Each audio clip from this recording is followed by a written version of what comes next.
Lebaran sudah berakhir, tapi buat sebagian orang suasana Lebaran sepertinya masih ngeganjel ya. Bukan hanya karena tidak bisa mudik pas Lebaran, tetapi ternyata karena tunjangan hari raya atau THR belum cair.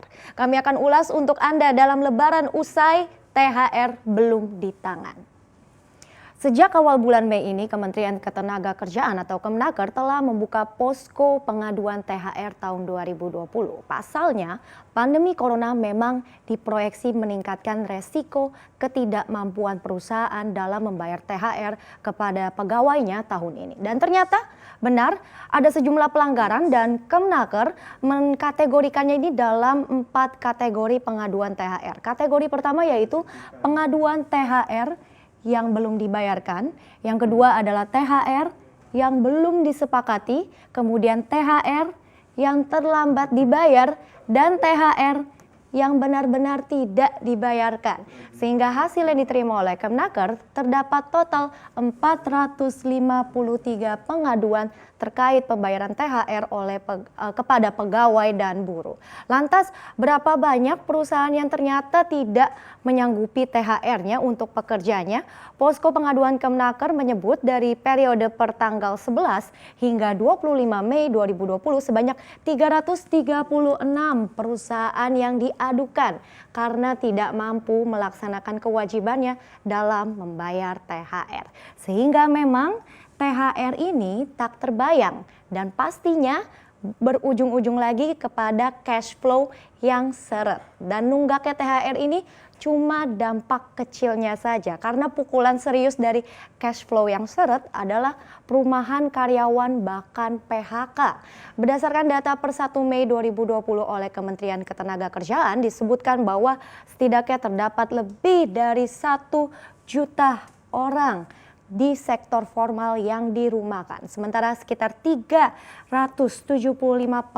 pekerja lainnya ini terkena PHK. Ditambah belum lagi terdapat 300 lebih orang di sektor informal yang juga ikut 300 ribu orang maksud saya yang terdampak atas pandemi COVID-19 ini.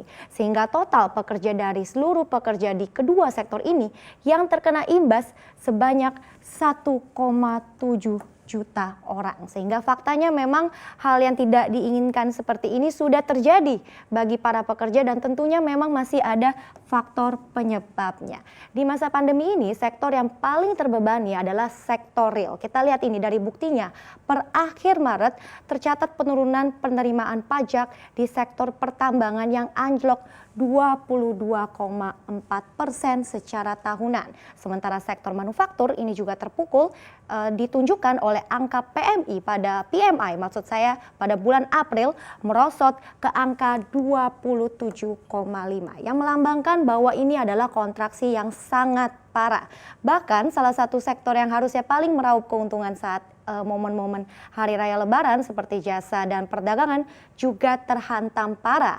Pihak Perhimpunan Hotel dan Restoran Indonesia mengatakan biasanya pada momen Lebaran pendapatan ini selalu naik sekitar 30 hingga 40% dan biasanya inilah yang digunakan oleh perusahaan sebagai porsi untuk melunasi pembayaran THR bagi karyawannya. Tetapi pada tahun ini semuanya jauh dari harapan di mana penurunan pendapatan di sektor ini malah anjlok hingga 80%. Dan kita juga berkaca pada pernyataan Wakil Ketua Umum Kadin Bidang Perdagangan Beni Sutrisno yang menyebut bahwa pertama memang kondisi usaha dari likuiditas tidak ada. Kedua, dari sisi produksi memang masih mampu tetapi daya beli masyarakat berkurang. Dan ketiga, konteks budaya Lebaran tahun ini jelas sangat berbeda. Maka dari itu, tidak sedikit dari kalangan pengusaha meminta pengertiannya kepada pegawainya atas kondisi sulit seperti ini. Dan lebih lanjut kita juga akan lihat lagi terkait respon dari pemerintah. Ternyata sesuai aturan pemerintah memang harusnya THR itu dibayarkan 7 hari sebelum hari raya. Tetapi karena wabah corona, sebenarnya pemerintah juga sudah memberi 3 opsi pelonggaran. Ada catatan tebalnya yaitu tetap ya THR harus dilunasi dilunasi pada tahun ini. Jadi tidak boleh nunggak sampai tahun depan. Seperti apa opsinya? Pemerintah memberi 3 opsi sebagai solusi yang bisa disepakati antara buruh dengan pengusaha swasta. Yang pertama, jika perusahaan tak mampu membayar THR secara full dengan secara tepat waktu, maka pembayaran bisa dilakukan secara bertahap. Dan kemudian pembayaran THR yang dapat ditunda ini bisa dilakukan jika waktunya sudah disepakati. Dan ketiga, waktu dan cara pengenaan denda atas keterlambatan pembayaran THR. Jadi ada 3 pilihan sebenarnya, antara dicicil, ditunda, atau kena denda. Tapi semuanya tergantung dengan kesepakatan dan juga sudah harus diterima oleh pekerja. THR ya harus diterima paling tidak tahun ini. Nah, meski begitu adanya kelonggaran kebijakan bukan berarti tidak ada sanksinya.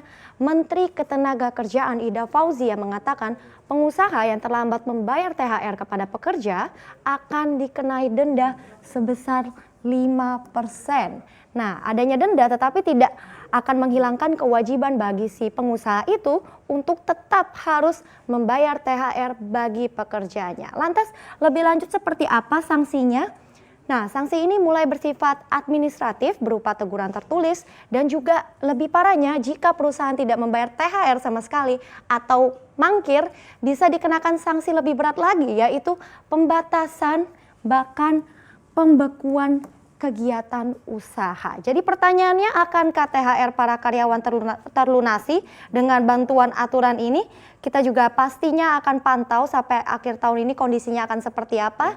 Namun saat ini adanya angin segar dari pemerintah yang akan mulai membuka kembali geliat ekonomi secara perlahan. Semoga saja kegiatan ekonomi yang mulai pulih dapat membuat usaha bisa kembali berekspansi, cash flow lancar lagi, dan ujung-ujungnya jangan lupa ya Pak, THR-nya.